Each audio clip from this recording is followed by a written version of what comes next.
verschwendet ja das Ki. Ist das euch klar? Früher haben wir das nicht so verschwendet. Wer bist denn du? Ich bin ein Automat, vergangene Zeiten.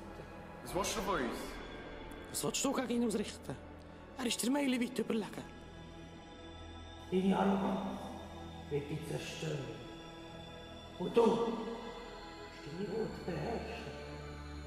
Sonst fressen dich von innen auf.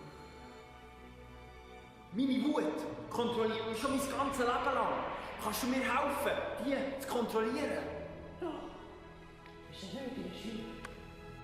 Was ist mit dir? Es will ich von dir schon lernen.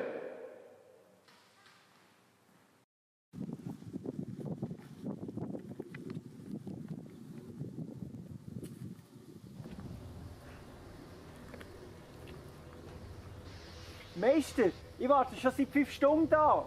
Geduld ist der Schlüssel zur wahren Kraft.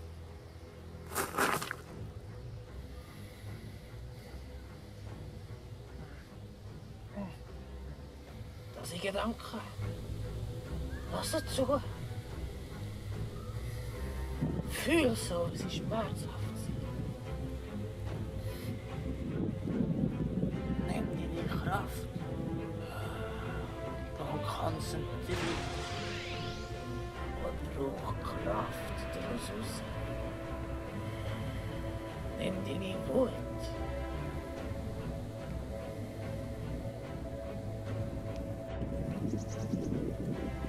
Konzentrier dich!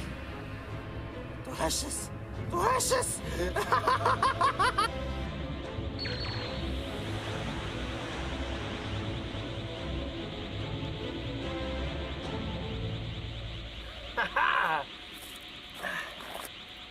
Vergesst nie, Körper und Geist muss harmonieren.